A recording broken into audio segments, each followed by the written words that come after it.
They say that you're the average of your 5 closest friends. Another saying is, show me your friends and I will show you your future. If these common phrases are to be believed, then your friends are pretty important and they might dictate part of your personality. And there are some statistics to back it up. Let's go with smoking, for example. If one of your friends smokes, you're 61% more likely to smoke. To take it even further, if one of your friends smokes, you're 29% more likely.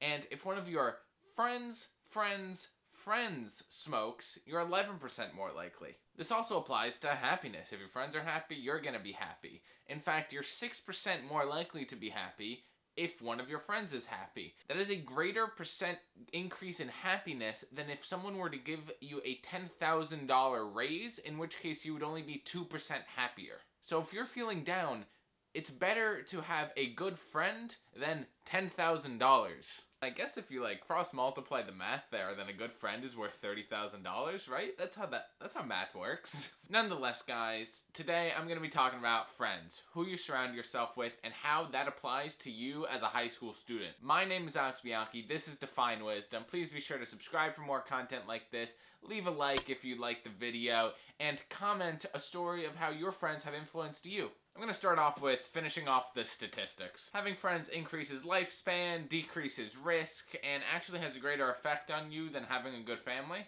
And it is said that the human can handle up to 150 friends, not all of whom you're particularly close with, just kind of people that you would invite to your wedding. And then you can maintain 5 close friendships who you regularly communicate with on a weekly basis. So let's define friend. Google defines a friend as a person whom one knows and has a bond of mutual affection. I'm going to take this a step further and say a friend is someone who genuinely cares about your well-being, who wants to know how you're doing on a day-to-day basis, and wants you to succeed. A close friend is not someone who you see at parties or someone on the opposite side of a friend group that you otherwise wouldn't hang out with and don't talk to personally, or is definitely not one of your 1,000 Instagram followers. Anyways, how does this whole friend dynamic work in high school? Movies like to put in dramatic distinction between different cliques of athletic or band or theater or nerd and all these different things, and to be honest, it's not that far off. Of course, it's not that extreme, but high school is very cliquey, and not a lot of people have themselves figured out, so there's an increasing pressure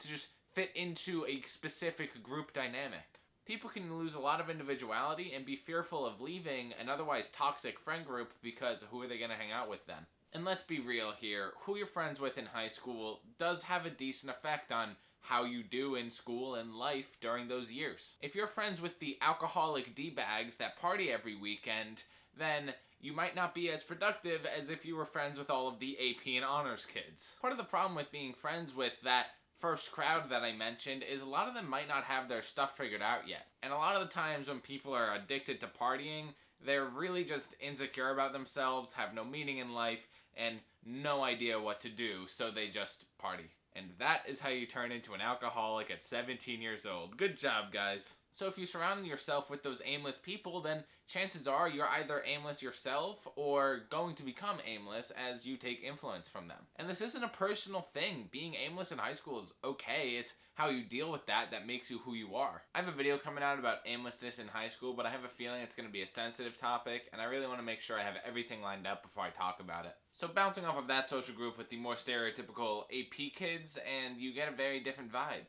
And as much as you want to critique the way that a lot of these kids can study themselves into submission, you do have to respect the work ethic. I can make video after video about how they could be more efficient, how they could get more for less, how they shouldn't be trying that hard, yada yada yada, but in the end of the day, they have a goal, and they're working to achieve that goal, even at the sacrifice of other forms of health. When surrounded by those kids, it's hard not to contract that work ethic. For me, I always put it into work and hobbies and never really school, but the work ethic was still there, and being raised around people like that can do a lot. That's why younger kids being put into gifted and talented classes can snowball them into those more productive groups in high school, but at the same time, video coming out on that later, a lot of those kids also just wind up, again, aimless, worked into submission, having no idea why they got all those grades. So all of these made up scenarios aside, who should you really be surrounding yourself with? And this might be a little bit of a cop-out, but it's honestly hard to say. If you have a set of values, if you live your life by certain principles, if you have shared hobbies, then find those kids. Hopefully your hobby isn't smoking weed on the couch and you have something a little bit better than that with a little bit of a better sense of community, but you get the point. This is really one of those quality over quantity issues, and you're gonna want good friends as opposed to the toxic ones. And holy crap, are there a lot of toxic people in this world. The weird thing in my mind is I don't think a lot of toxic individuals understand the effect that they're having on other people, mostly because they're too busy being miserable themselves. And if you are miserable, that's okay. It happens. High school is full of ups and downs, and again, you can be aimless, but you have to work on finding values, finding yourself, doing all of that BS stuff to really get anywhere as far as happiness, excitement, friends, and all that jazz is concerned. It's hard for me not to preach a bunch of self-help principles, but I don't want to do that because in the end of the day, I'm not qualified and you would be better served reading those from the original sources. The 7 Habits of Highly Effective People. I've mentioned that book before. It is the god of all self-help books, and every single person should be required to read it before they go to kindergarten. Okay, maybe not kindergarten, but early. I read it in the 8th grade. But let's say you as an individual do kind of have your stuff a little bit figured out, and you do kind of want to better yourself, and you're kind of in a half-decent place. From my extensive research on the internet, I have determined what a good friend is. And I guess go through this checklist to see if your friends actually are good or not. And comment down below the names of people who aren't good friends. I'm kidding, do not do that. Good friends celebrate your success instead of constantly shooting you down.